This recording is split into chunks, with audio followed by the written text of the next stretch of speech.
ప్రేక్షకులందరూ నమస్కారం. ఈరోజు మన స్టూడియోలో ప్రముఖ ఆధ్యాత్మికవేత్త ఆస్ట్రాలజర్ జయేష్ శర్మ గారు మనతో ఉన్నారు. గురుగారితో మాట్లాడేద్దాం. నమస్కారం గురుగారు. నమస్కారం.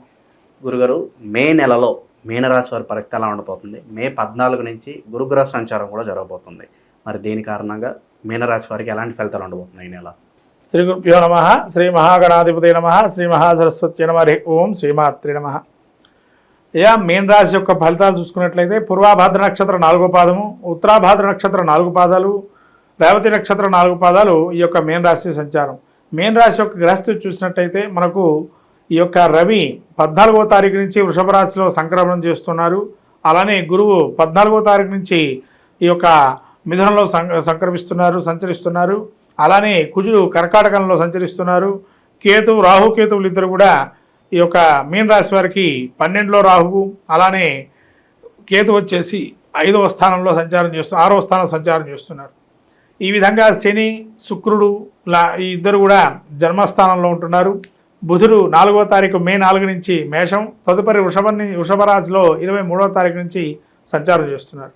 ఇటువంటి సంచార నవగ్రహాలు మనం చూసినట్టయితే గ్రహస్థితి ముఖ్యంగా జన్మంలో శని శుక్రుడు, ఈ జన్మంలో శని శుక్రుడు కనుక ఉన్నట్లయితే ముఖ్యంగా స్థిరాస్తికి సంబంధించి సమస్య నుంచి పరిష్కారం అయ్యే అవకాశం ఉంటుంది.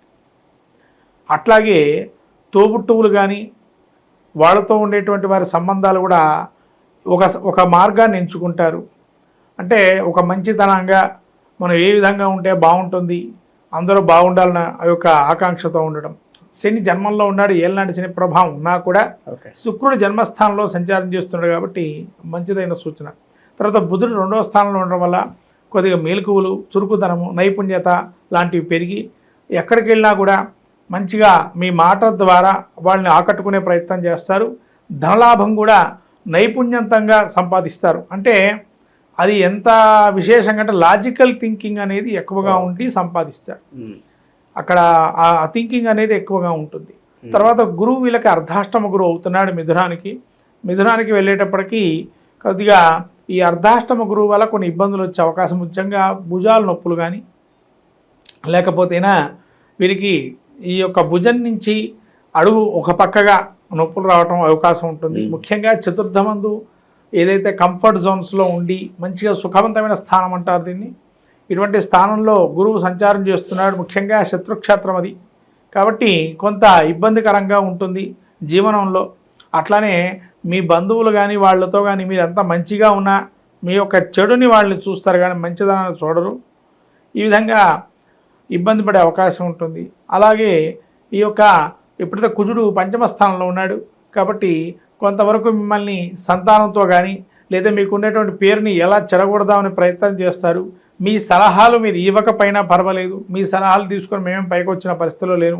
ఒకవేళ మీరు మంచి చెప్పినా చెడుగా అర్థం చేసుకునే తత్వంగా ఉంటారు ఇవాళ. కాబట్టి మీరు మంచి చేయకూడదు, చెడు ఎంచుకోకూడదు. కాబట్టి ఏది చేయకపోవడమే మంచిది. మీరు మంచి మాట్లాడినా చెడు ఎదురవుతుంటుంది. తర్వాత అట్లానే కుజుడు 5మంలో ఉన్నాడు కాబట్టి సమస్య కొంత పరిష్కారం అయినా అది కొంతమందికి నచ్చకపోవచ్చు. అలా కొన్ని ఇబ్బందులు పెట్టే అవకాశం, శత్రువృద్ధి కలిగే అవకాశం ఉంటుంది. కేతు 6లో ఉండటం వల్ల ముఖ్యంగా ఈ యొక్క దైవికమైన ఆరాధన చేద్దాము అంటే శని జన్మంలోకి ఎప్పుడైతే ప్రవేశిస్తాడో కొన్ని ఇబ్బందులతో కూడుకున్నటువంటి జీవితం, ఇప్పటికన్నా మనం ఏదైనా చేయాలి అనే ఆలోచనతో ఉంటారు. అలానే కేతు జ్ఞానము, భక్తి, ఆధ్యాత్మికత భావన లాంటివి జరుగుతుంది. ఆకస్మికంగా మీలో మార్పులు జరగడం, ఆ మార్పు మీదేనా అనుకోవటం ఆశ్చర్యకరమైనటువంటి సన్నివేశంగా. ఏళ్ళనాటి శని అంతగా భయపడక్కర్లేదు అంటారా గురుగారు వీళ్ళు? మరి అంటే ప్రస్తుత కాలము ఏళ్ళనాటి శని ప్రభావం భయపడక్కర్లేదా అంటే ఇంచుమించు కొన్ని గ్రహాలు యోగంగా ఉన్నాయి. ఈ యొక్క శుక్రుడు లాంటి చిన్న చిన్న గ్రహాలు ఏవైతే బుధుడు, ఈ గ్రహాలు యోగప్రదంగా ఉన్నాయి కాబట్టి పెద్దగా ఇబ్బంది పడక్కర్లేదు. అంటే రాను ఇంకా మనకు శని యొక్క దృష్టి, శుభగ్రహ దృష్టి కనుక పడకపోయినా అప్పుడు ఇబ్బందులు కలిగే అవకాశం. అందులో జాతక చక్రంలో కూడా మనం చూసుకోవాలి. జాతక చక్ర పరిశీలన చేసుకున్నప్పుడు కూడా మనకు ఈ గ్రహాల యొక్క పరిస్థితిని బట్టి ఉంటుంది. తర్వాత వీరికి 12లో రాహు ఉంటున్నాడు. నిరాశ, నిస్పృహలు, ప్రతి ప్రయాణానికి కొద్దిగా ముందరకు వెళ్తారు, మళ్ళీ వెనక్కి రావటం, ప్రతి సమస్యకు ఆటంకాలు ఏర్పడుతుండడం. తర్వాత రవి వీరికి 3వ స్థానంలో ఉన్నాడు కాబట్టి సాహసోపేత నిర్ణయాలు తీసుకోవటం, అట్లానే సాహసంగా ఏదైనా పని చేద్దామనుకుంటారు, ఖచ్చితంగా నెరవేరుతుంది.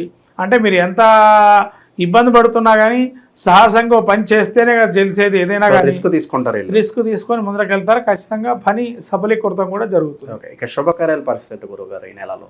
వీళ్ళు ఈ శుభ కార్యక్రమాలకైతే కనుక కొంత తక్కువగానే చెప్పాలి. ఎందుకంటే శుభగ్రహాలు ఏవైతే ఉన్నాయో, గురుడు ఒక శుక్రుడు యోగప్రదంగా ఉన్నాడు, గురుడు యోగం అవియోగంగా ఉన్నాడు. అలానే వీరికి ప్రత్యేకంగా గురుబలం కూడా లేదు. కాబట్టి శుభ కార్యక్రమాలు కొద్దిగా మెండుగా జరగటం కష్టమే. ఇంకా రాబోయే మాసాల్లో చెప్పలేము. ఇప్పుడైతే ఈ మాసంలో అయితే పెద్దగా యోగం లేదు. ఓకే, పెండింగ్లో ఉన్న పనులన్నీ కూడా పూర్తయ్యే అవకాశాలు ఎంతవరకు కనిపిస్తున్నాయి గురువుగారు? ఆ పెండింగ్లో అంటే ఒక సమస్యకి ఒక పరిష్కారం అనేది అయితే ఎంచుకునే ప్రయత్నం అయితే చేస్తారు. ఇప్పుడు ఇలాగ చెప్పినట్టుగా రిస్క్ అనేది ఉంటుందో ఆ రిస్క్ పడుతూ అయినా ఒక పరిష్కారం ఎంచుకుంటారు. విద్యార్థులు వ్యాపారస్తుల పరిస్థితి ఎలా ఉండబోతుంది? విద్యార్థులు కాస్త బాగా కష్టపడాలా. అనుకున్న స్థాయిలో మార్కులు రాకపోవడం అనేది కొద్ది ఇబ్బందికరంగా తోస్తుంది వాళ్ళకి. అయినా కానీ ఆ పరీక్షా సమయంలో బాగా రాసేమంటే అసలు దిద్దేవాడు సరిగ్గా ఉండకపోవచ్చు. కానీ ఏదైనా కానీ మీ యొక్క పరిష్కారం చదువులో ఏదైతే పెట్టుకుంటున్నారో చదువు మీద శ్రద్ధ పెట్టండి. ఇంకా వచ్చింది అనుకోవద్దు. ఇంకా మనం ఎంత కష్టపడి దాన్ని తీసుకురాగలుగుతామో ప్రయత్నం చేయాలి. ఓకే, ఇక వ్యాపారస్తుల పరిస్థితి ఎలా ఉండబోతుంది? వ్యాపారులు కొద్దిగా ఈ దశమ స్థానాధిపత్యం ఉన్నటువంటి ఎవరైతే మీన రాశికి దశమ స్థానము మనకు ఈ ధనస్సు గురువు అవుతున్నాడు. గురువు శత్రుక్షేత్ర గురువు ఉన్నాడు. కాబట్టి పోటీతత్వం ఎక్కువగా ఉండటము. తర్వాత మనము ఏదైనా మంచి చెబుదామన్నా లేదా వాడు మీకు వచ్చి మనం చెప్పినా వీడు మనల్ని ముంచుతాడేమో భయంతో ఉంటారు వీళ్ళు. ఆ భయం అనేది కలిగిస్తాడు శని జన్మంలో. అంటే భయం ధారణ ఏదో మచ్చ పడిపోతుందేమో, మీద పడిపోతుందో భయం ఉంటుంది. అక్కడ ఏమి ఉండదు. ఆ భయంతోనే దాన్ని మన ఎవరు తొక్కేస్తారేమో భయం ఉంటుంది. అక్కడ ఏమీ జరగదు, కానీ భయం మాత్రం ఉంటుంది. అదే శని జన్మస్థానం సంచారం చేస్తున్నాడు. ఎక్కువగా భయాందోళనలో ఉంటే అంటున్నారు. ఏళ్ళనాటి శని దశలో ఉన్నారు కాబట్టి చివరిగా వీళ్ళ మైండ్ సెట్ ఎలా ఉండాలి, ఎలాంటి జాగ్రత్తలు చెప్తారు వీళ్ళకి? మరి ముఖ్యంగా విష్ణు సహస్రనామ పారాయణ చేసుకోవటం చాలా మంచిది. తర్వాత గురువు దత్తాత్రేయ స్వామి చరిత్ర కానీ, సాయి చరిత్ర కానీ, రాఘవేంద్ర స్వామి గురువుల యొక్క అనుగ్రహం పొందాలి.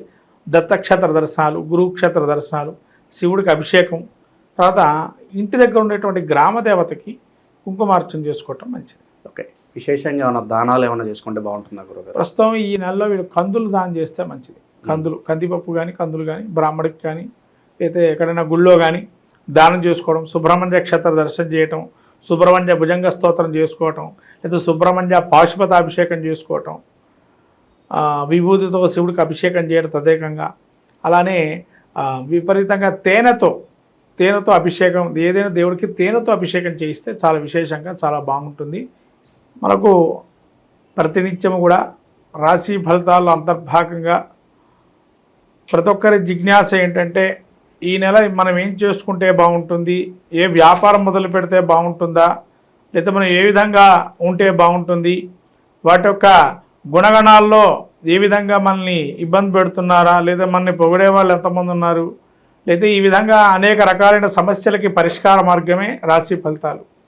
ఈ యొక్క రాశి ఫలితాలు కనుక ప్రతినిత్యము మనం పాటిస్తూ ఆ యొక్క స్తోత్రమాలికలు కానీ, ఆ యొక్క స్తోత్రమాలికలతో పాటు ఆ యొక్క దేవత అధిష్టాన దేవతల యజ్ఞ హోమాదులు కానీ వ్రతాదులు చేసుకోవటం వల్ల మంచి ఫలితాలు వస్తాయని మన పెద్దలు మహర్షులు చెప్పబడింది.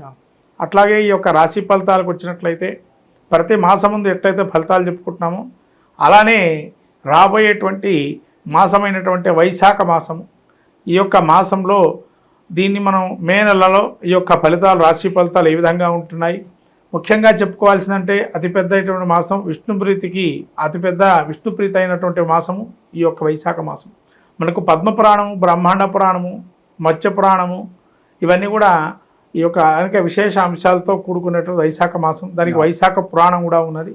అలానే దానాల్లోకెల్లా అన్నదానం గొప్పదని, పానీయాలు ఏదైతే అన్నపానాదులు మనం దానం చేస్తే కనుక గోదాన ఫలితం కలుగుతుందని చెప్పి, అలానే అనేక దానాల్లో కూడా ప్రత్యేకంగా పితృప్రీతిగా ఇచ్చేటువంటి దానాలు కానీ, అలానే ఈ యొక్క వైశాఖ మాసంలో సాక్షాత్తు విష్ణు స్వరూపంగా మనం బ్రాహ్మణ్ణి ఆరాధన చేసి ఆ విధంగా దాన ధర్మాది క్రతువులు చేసుకోవటం వల్ల సాక్షాత్తు మహావిష్ణువుని అనుగ్రహిస్తాడని, అందులోనూ అక్షయ తృతీయ అనేటువంటి రోజు, తర్వాత సింహాచలం అప్పన్న చందనోత్సవం, అలానే సత్యనారాయణ స్వామి యొక్క ఏకాదశి కళ్యాణము, అలాగే వైశాఖ పౌర్ణిమ, మనకు వాసవి కన్యకా పరమేశ్వరి జయంతి, అలానే వీరబ్రహ్మేంద్ర స్వామి వర్ధంతి, అలాంటి జయంతోత్సవాలు, అలానే గంగా అవతరణము, గంగా అవతారణం యొక్క భూప్రపంచం మీద ఎప్పుడైతే గంగా అవతరించిందో అటువంటి మహత్తరమైనటువంటి రోజు. అలానే మనకు ప్రతినిత్యం కూడా సంకష్టహర చతుర్థి, అలానే వైశాఖ మాసంలో అనేక దివ్యమైనటువంటి యోగాదులు ఇవన్నీ కూడా కూడుకున్నటువంటి మాసంగా వైశాఖ మాసం ఉంటుంది. ఈ వైశాఖ మాసంలో మీరు శంకర జయంతి, తర్వాత రామానుజుల జయంతి లాంటి ఉత్సవాలు కూడా అనేక చేస్తుంటారు. ఇదేంటంటే మనకు మన సనాతన ధర్మాన్ని ప్రబోధించేటువంటి గురువుల యొక్క ప్రత్యేకమైనటువంటి జయంతోత్సవాలు ఇలాంటివన్నీ కూడా జరుగుతున్న అత్యుత్తమైనటువంటి మాసం వైశాఖ మాసం.